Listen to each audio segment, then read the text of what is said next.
Beth returns on a special night Sunday, October 12th, part of CBS Premiere Week. Sheriff Country, Friday, October 17th, part of CBS Premiere Week.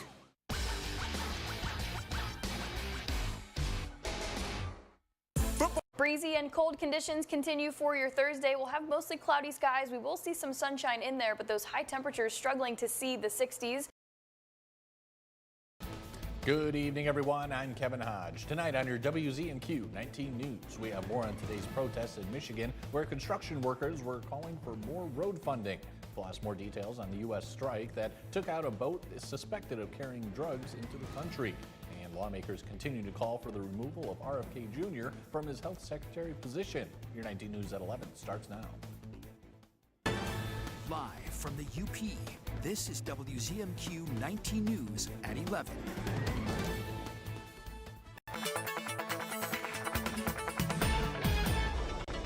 Welcome in. A first look at your forecast. Normally, especially in between seasons, we have sort of that roller coaster of temperatures. Not so much this week. We're coasting through those cold conditions, especially for tonight. We have some lower 40s and even some upper 30s in there too. Ironwood, Iron River, the southern portions.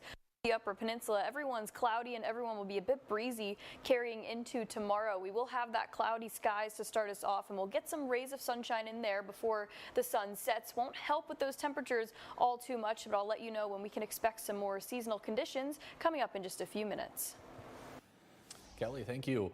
Thousands of construction workers, union members, and business leaders rallied at the state capitol today, calling on lawmakers to pass a long-term road funding plan and preserve thousands of jobs. Our Michigan Capitol correspondent Sophia Murphy was there and brings us the latest tonight. On the Capitol steps, the message was clear: save our jobs, fund our roads. Contractors, labor unions, and business leaders warned that without a sustainable road funding plan, Michigan risks losing more than 10,000 good-paying jobs. Every time we fund a road project, we're putting real people to work. Demonstrators say this is about more than infrastructure. For construction workers like Jessica York, the debate is personal. Union employment allows me to provide for my daughter, and that's not just a slogan for me, it's my life. The budget draft passed in the House last week includes a $3.4 billion roads plan. That includes increases for MDOT, nearly $1 billion for city road agencies, and another $1.3 billion for county commissions. I hear about lots of things, but this is the one that everyone is concerned about. They want to know why their neighborhood road isn't being fixed, why they have to hit potholes. But the plan comes with deep cuts, eliminating thousands of state government jobs and reducing funding across multiple departments. Democrats say that approach is short-sighted, and they hope to work with the Senate to create a better final product. This isn't a Republican problem or a Democrat issue. It's not a labor or management issue. It's a Michigan issue. And it must be solved in a way that makes Michigan economically competitive. Governor Whitmer has made her position clear, calling on lawmakers earlier this year to find the $4 billion for roads to gain her support. Lawmakers now have 4 weeks to agree on a plan before risking a government shutdown. From Michigan's capital, Sophia Murphy, WZMQ 19 News. Here in the UP, a large group of local contractors and union workers rallied behind the same cause to call on lawmakers to provide long-term funding for road infrastructure. Our own John Truitt attended the rally and has this report. The Michigan Infrastructure and Transportation Association, along with hundreds of workers and union members from across the UP, stood united to reiterate a strong message to Lansing: save our jobs, fund our roads. It does. It affects so many people and so many people's lives that we have to work together. And that's really where we're hoping we can convince our people in the government side to really work together. The rally in the UP coincided with a similar but larger gathering in Lansing. The push comes as lawmakers negotiate Michigan's next budget. We can't pour concrete into political gridlock. We can't form bridges out of empty promises. We can't pave over legislative inaction. Michigan's skilled tradespeople show up every day and we do our jobs. It's time for the legislature to do the same. Marquette Mayor Jessica Hanley says whatever the final budget looks like, she wants to see the Upper Peninsula get its fair share. Marquette is falling further behind because Lansing has left us hanging. The state formula that distributes road dollars leaves communities like ours right at the bottom. Right now, Marquette has an annual road funding gap of millions of dollars. We have over $35 million worth of street projects sitting on our shelves that we can't do because we simply don't have the money. The point was made again and again. Failing roads affect everyone, from residents to visitors, and delaying repairs only increases the costs. In Negaunee Township, John Truitt, WZMQ 19 News.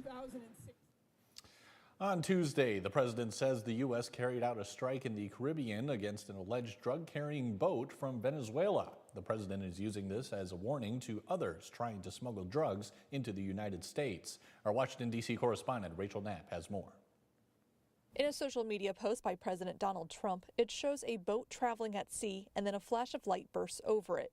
The president says military forces struck the boat and claims it was carrying drugs. Drugs pouring into our country, coming in for a long time, and these came out of Venezuela. The president says the strike resulted in 11 terrorists killed in action. No U.S. forces were harmed in the strike. Please let this serve as a notice to anybody even thinking about bringing drugs into the United States of America.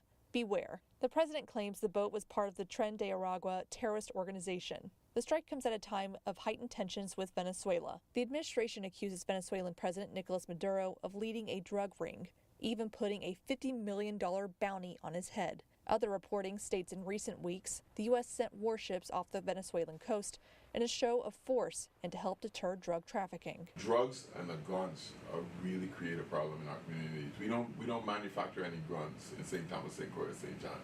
And we don't manufacture any cocaine either, and yet we always seem to be in the midst of it. And it just creates incredible disruption for the public and, of course, safety. U.S. Virgin Islands Governor Albert Bryan Jr. says for years they've asked for additional resources to help with this issue. We haven't seen a real U.S. Caribbean agenda in a long time.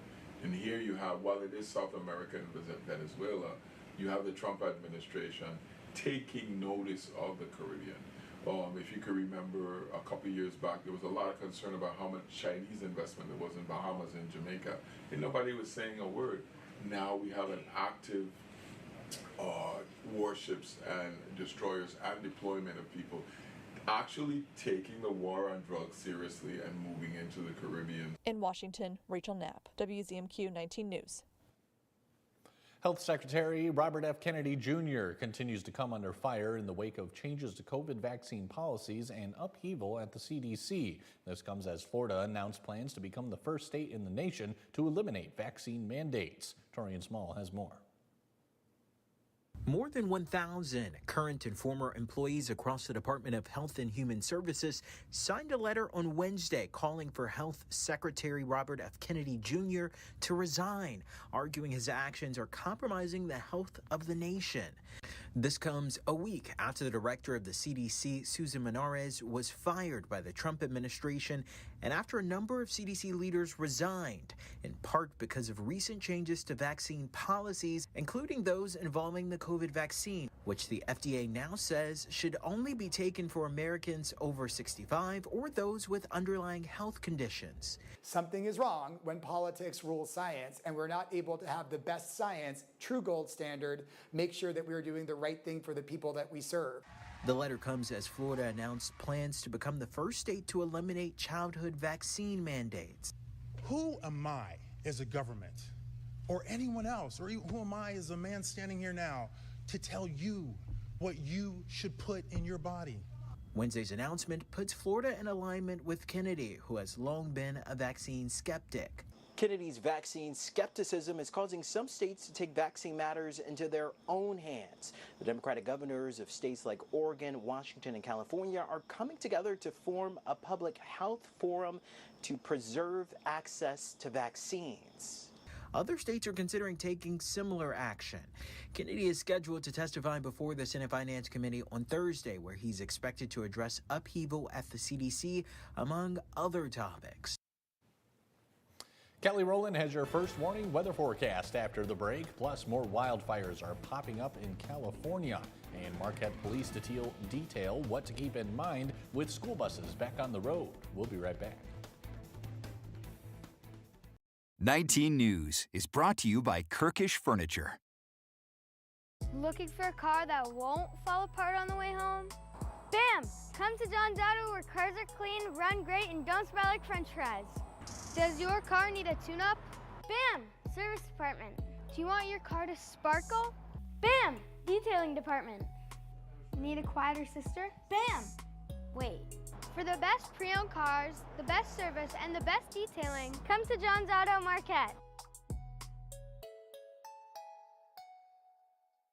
Closed captioning sponsored by Range Bank of Upper Michigan. Do you suffer in pain? Are you stiff, tense, or less active? Introducing the Easy Well Remedy Massage System, a triple fusion of therapeutic experiences. Full body vibrational therapy increases blood circulation and reduces inflammation. Infrared heat penetrates deep to reduce pain, soothe, and relax. The Ultra Shiatsu pillow with 6 heated nodes mimics a professional massage. Plus, it's detachable for deep relief anywhere you need it. Experience the true remedy for your pain and stiffness. Call now. Automakers never stop thinking about your safety. When they discover a safety defect, they issue a safety recall and cover the cost of repairs. It doesn't matter how old your vehicle is or if you're not the original owner. All you need to do is bring it in. Do your part by checking for safety recalls at checktoprotect.org.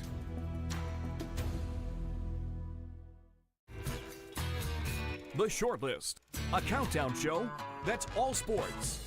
See the greatest names and the greatest games in all sports. Sports fans love it, and you will too. That's The Shortlist, only from SSN, the Cindy Sports Network. Now, WZMQ TV19 First Warning Weather with meteorologist Kelly Rowland. Welcome back, everyone. It was definitely a chilly one out there, getting close to that cold terminology, if you will, but 60 degrees for the high, so about 10 degrees below where we should be. That average is 71. Will, believe it or not, transition into very soon, that average being into the 60s. 2/10 of an inch of rain as of 5:30. We might pick up an extra 10th for the midnight numbers, but really not too much rain in the overnight, too. We do have a few different watches and warnings here across the area. These gale watches and warnings are really because of the increased winds, beach hazard statement, and also the frost advisory out into Wisconsin until tomorrow morning. Yeah, it's definitely cold, so the cold temperatures, the frost advisory, though we don't have a frost advisory, we still have those overnight lows dipping into the 30s for some areas. And of course, keeping that northwesterly flow is not helping things with the temperatures either, and it also is kind of giving us those lake effect showers. We can still have lake effect, of course. It's not snow, especially when we're still into those warm waters of the lake. You get the cold air above us and you can get lake effect showers. That's kind of what we saw today, and this another batch of rain on the way for Thursday night. Not so much going to be lake effect, but it's going to be pushing up into the area as another little round of this low pressure system cold front moves through. So this is a major system, not just affecting the Upper Peninsula, affecting a lot of the areas, but also kind of affecting a lot of our days. It's kind of staying with us, multiple rounds of it. So we got past the worst of it, I guess, today, because it was the biggest temperature difference from the past few days. But as for the rain itself, not looking at too much heavy downpours, not really worried about localized flooding, just because we're not even really seeing an inch on here until we get to Friday night out to Iron Mountain and places like Newberry. The eastern portions of the Upper Peninsula could catch a bit more of that rain for Thursday night. So any rain that we see, it should be brief, should just have the windshield wipers, keep the umbrella in the car for the morning and evening commutes. And for tomorrow, your blades, bait and tackle fishing outlook, though it doesn't feel like summertime, if you still want to get out and enjoy, your best chances are between 9 in the morning and 11 in the morning, and then again between 9 and 11 at night. We might see a few isolated drops. The better chance again comes Friday for us, and it's a 1 out of 4 star day with those west winds, pretty breezy too, about 15 to 20 miles per hour. But there is some hope for us. Even on our 7-day, we'll start to see those recovering temperatures into midweek of next week, and then beyond that, the 6 to 10 day, we're finally starting to trend fairly average, even getting some warmer mixed in there just west of us. We were into that blue area for much of it, and we'll start to get some upper 60s and 70s back too. But not to continue to talk about the cold, but just a quick update. Very soon we'll start counting down the temperatures, getting closer to Halloween, Thanksgiving, and the winter solstice. You can see when we get to the winter solstice, that average high temperature will be 29 degrees. So if you are upset about some of these temperatures that we're experiencing right now, if we were in December 21st, you'd be really happy happy with this 7 day. So yeah, have the extra jacket, have the rain gear, especially for the next 2 days. We'll dry things out for the weekend, and then we'll slowly start to climb up that temperature ladder into next week. Kelly, thanks again. There are a new series of wildfires in Northern California that officials say was sparked by a lightning storm. Multiple homes were destroyed in a historic gold rush town. Hundreds of families have been forced from their homes as well, and more than 3 dozen fires are burning across California. Most have started this week and so far have burned more than 13,000 acres. Jonathan Bigliotti has the latest from Tuolumne County, about 80 miles southeast of Sacramento. More than 16,000 lightning strikes, the equivalent of 5 trillion volts of electricity, lit up the skies over central and northern California. They ignited nearly 2 dozen wildfires across the Sierra Nevada region during a dry storm that produced little or no rain. The largest fire quickly burned through thousands of acres and incinerated most of this tiny, historic gold rush town, known as Chinese Camp, 2 hours southeast of Sacramento. Numerous homes and buildings have been damaged or destroyed, including treasured landmarks. Residents were ordered to evacuate. All this is catching on fire. But 30-year-old Lane Smith stayed behind to save his home. It was just the wind, you know? You could hear the transformers blowing up and propane tanks. Smith says his family has lived here for 4 generations. It's just a small town. Like, I know everybody that owns all these ranches all the way around us, and they're the ones here providing water trucks, heavy equipment, everything else. I mean, everybody jumps in. The multiple fires now burning in the region are being treated as one large wildfire.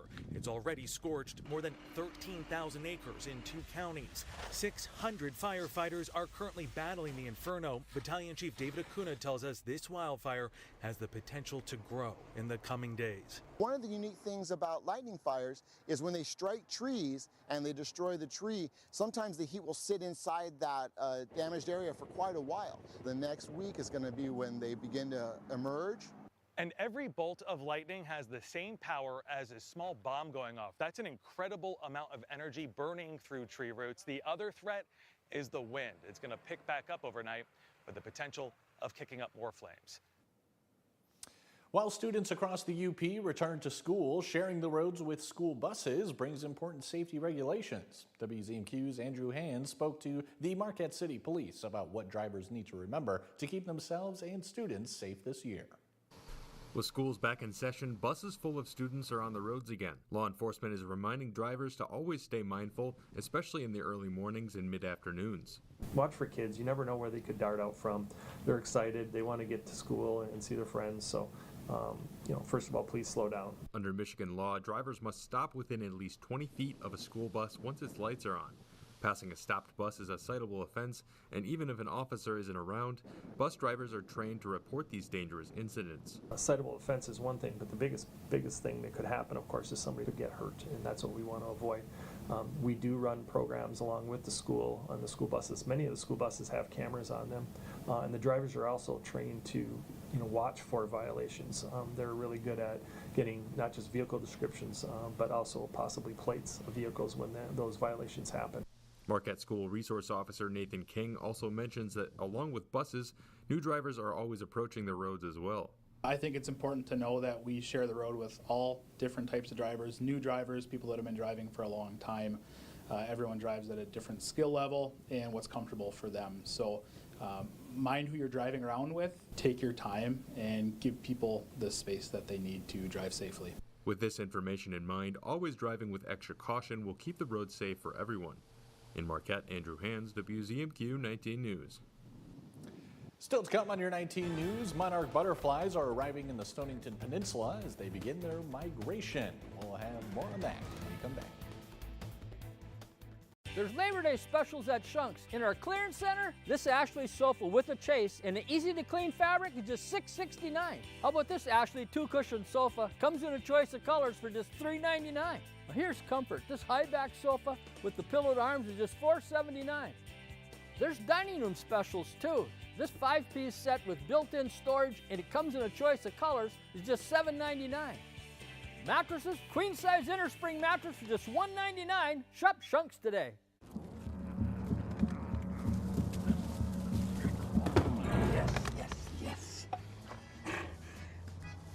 Oh, hi. suppose you're wondering what an A-list celebrity like me is doing in a place like this. You must know, I'm saving the world. Oh, hi, Beth. Yep, saving the world again. Did you know that 40% of all the food produced in the United States is thrown away? That means everything that went into that food, the pesticides, the water, the land, was all for nothing. Just look at this perfectly good food thrown in the trash. The pizza with extra Cheerios, these goldfish and Band-Aid tacos. And just look at this perfect trash burger. This pasta dog looks delicious. You don't have to dumpster dive like Ed Begley Jr. to save the planet. Fight food waste by shopping smart and using what you buy before it gets trashed. That's way better. Ooh, arugula. Do your part and find out other world-saving tips at betterthaned.org. This is a powerful place. In this chamber, decisions are made every day, decisions that impact your life, your friends, family, and neighbors. Your life can be changed by what happens here. I'm 19 News' Michigan Capitol correspondent Sophia Murphy. I report to you, tracking votes, new laws, and policies that change lives in the Upper Peninsula. The only place to see what's happening in Lansing is right here. Sophia Murphy reports, only on WZMQ 19 News. You're watching WZMQ 19 News, live and local, with Kevin Hodge. Welcome back, everyone. Two iconic brands, Kraft and Heinz, are calling it quits after 10 years together as one of the world's biggest food companies. Christiane Benavides has more from Boynton Beach, Florida, on what the split means for your wallet. The ketchup and the hot dog are breaking up. Kraft Heinz announced plans to split into two companies 10 years after the mega merger that made it one of the world's largest food conglomerates. One company will focus on condiments and shelf-stable meals. That includes Heinz, Philadelphia, and Kraft Mac and Cheese. The other will be grocery staples like Maxwell House, Oscar Mayer, Kraft Singles, and Lunchables. Food marketing experts say the split was inevitable. The Kraft Heinz results for the last a couple of years have not been all that great. They haven't really seen a lot of growth. Part of the reason for that, a shift in consumer tastes away from highly processed foods toward healthier options. The customer has become much more diligent in what they're buying, and so it's making it more difficult to allocate your resources properly. The announcement follows the recent breakup of other brands like Dr. Pepper unwinding its merger with Keurig and Kellogg splitting in two. It seems like it has worked out quite well for Kellogg's in regards to you would not have gotten $41 billion in value if you had kept Kellogg's together. As for how much you'll pay for those popular brands, experts do not expect prices to change. Customers may even see more innovation. If you can split your resources and allocate them properly, customer will actually probably see a benefit from this. Like many divorces, this one could be expensive. The split is expected to cost the company about $300 million and take about a year to complete. Kraft Heinz's 36,000 employees face a year of uncertainty during the unraveling. Right now, monarch butterflies are visiting the UP as part of their annual migration down south. Our Escanaba reporter Lily Simmons took a trip to the Stonington Peninsula to learn more about the insects and how long you still have to catch a glimpse of them.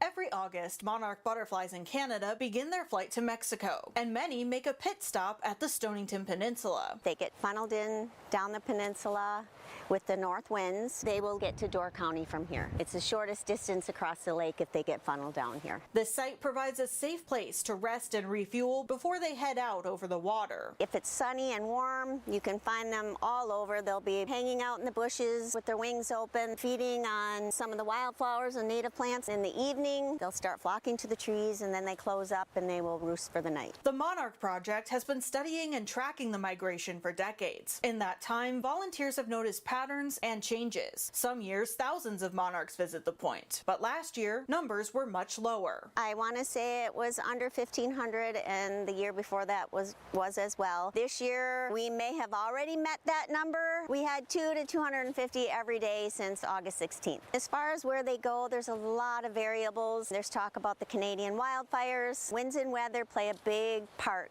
and where they end up. Overall, monarch populations are on the decline, but there are ways humans can make a difference. We do see a lot of deformed monarchs from pesticide use, so that is something to consider. Planting more native plants and more milkweed will definitely help. Even though destinations and numbers can fluctuate, the migration cycle always continues. In the spring, they will start mating and start returning north. They start laying their eggs until they pass. Then that group will take over and continue the journey. Then it might reach the third generation by the time they get back up here. Due to rain and high southwest winds, it was pretty tricky to spot monarchs this morning. But when conditions are right, people can typically find them here through the third week of September. It really is amazing. Some people, it's a once-in-a-lifetime opportunity to see this. It took me many years to catch it. We are very fortunate to have it in our own backyard. Reporting from the Stonington Peninsula, Lily Simmons, WZMQ 19 News. Sharks are losing their bite, and climate scientists are pushing to preserve the predators and safeguard the world's oceans. New research shows rising acid levels in seawater are dissolving sharks' teeth, threatening their ability to hunt and survive. Scientists say climate change is the driving force. As more carbon dioxide enters the atmosphere, it makes ocean water more acidic, gradually wearing down the shark teeth. Healthy sharks are essential for balanced ecosystems, so researchers are calling for urgent action to protect them and the oceans they call home. If sharks are missing, we can see top-down effects on all other marine species, so they are very, very important for coral reefs, for seaweed areas, and we need sharks for a healthy ocean. Sharks can naturally grow new teeth. Some species produce tens of thousands in a lifetime, but scientists warn increasing acid levels may be damaging their teeth faster than they can replace them. From the pages of Vogue to Paris runways and the big screen in Venice, Nick Zechovich has tonight's entertainment headlines. Thank you, Mark. Director Sofia Coppola arrived at the Venice Film Festival ahead of the premiere of her first ever documentary, Marked by Sofia, a portrait of her longtime friend, designer Marc Jacobs. The two hit the red carpet and took questions at a press conference, Coppola admitting she was hesitant to take on the project at first. And when they asked me to do a film on Mark, I thought, no, I can't do that. It's too much pressure. It would have to be good because he's my friend and I love him. And then I kept thinking about, oh, it would be so fun to look through all the archives and revisit. The end of an era. After nearly 4 decades at the helm, Anna Wintour has officially named her successor. Chloe Mao, the current editor of Vogue.com, will step into the role as editor of American Vogue. At 39, Mao brings a digital-first vision and a celebrated fashion lineage. Wintour isn't stepping away just yet. She'll remain Condé Nast's chief content officer and editorial director at Vogue. And Post Malone has officially entered the fashion game. The Grammy-winning artist debuted his label Austin Post this week at a Paris runway show. Models wore cowboy hats, bandanas, cattleman shirts, cowhide patterns. A horse even strutted the runway.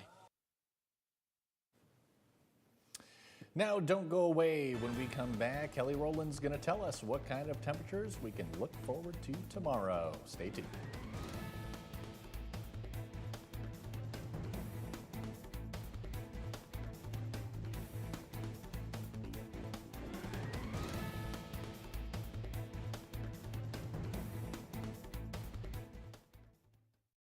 Chips or cracks, we got your back. Brian's Auto Glass. Cracked windshield, chipped glass? Don't wait. Call Brian's Auto Glass in Nagani. We specialize in expert windshield replacement, chip and crack repairs, and safety system calibrations to keep your vehicle road ready. Can't come to us? No problem. We'll come to you with our mobile service. Fast, professional, local. Brian's Auto Glass, where clear vision starts. Update your home with new GE appliances from Kirkish Furniture and Houghton. GE appliances are built to last, have print-resistant finishes, and offer high performance with energy efficiency. Kirkish has a large selection for both kitchen and laundry. Free delivery and 0% financing. Today, we bring you the profile of a hero. Marine Private First Class Gomer Pyle. Heroes come in all shapes and sizes. But this hero is a musical Marine.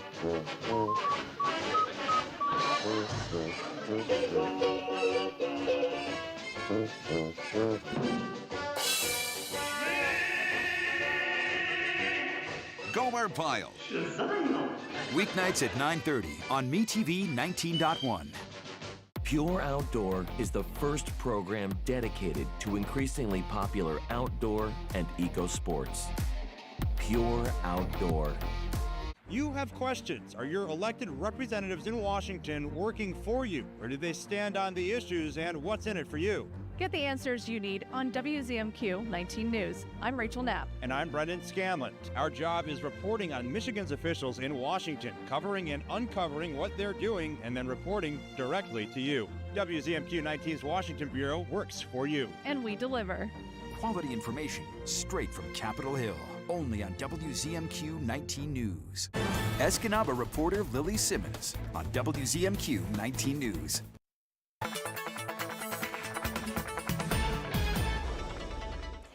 Final look at your forecast as we head into tonight. We do have a frost advisory out to Wisconsin, but things will still be cold tonight. Some lower 40s and upper 30s. And as we get into tomorrow, yes, these are daytime highs into the mid to upper 50s, 58 for Marquette with mostly cloudy skies. And we'll get some sunshine in there scattered here and there, but not too much 60s up on here. It'll be pretty chilly continuing for tomorrow. The next best chance of rain that we'll be tracking for you is another batch of this low pressure system coming our way Friday morning, and then really beyond that, when we get into the weekend, we'll start to dry things out, cloudy, and then as we get into next week, the temperatures will slowly rise too. We'll keep those partly cloudy skies and mostly cloudy, but overall this roller coaster of temperatures, not too much. We're at the lower portion of the roller coaster through the weekend, and we'll start to recover things for you into next week. Kelly, thanks again. Finally tonight, a heartwarming story. The son of a North Carolina police officer who recently died got the royal treatment by the department on his first day of school. Officer William Broadway died last month after a battle with a rare form of cancer. Local officers in Huntersville escorted Broadway's son, Declan, to school in a camouflage-wrapped Tesla Cybertruck. Officers said it was Declan's dream to ride in one. They also gave him a model toy of the truck, and as he entered the school grounds, Declan was greeted with high fives and cheers. That is all the time we have for tonight, everyone. More headlines coming your way tomorrow at 6/5 Central. That's when we'll see you next. Take care.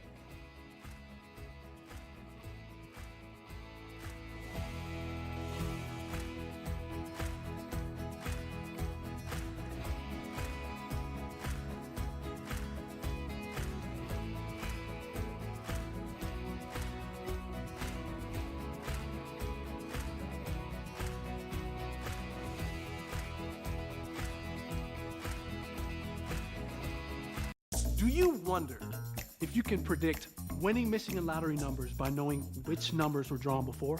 That's actually a myth. Truth is, no matter how many times the number has been drawn before,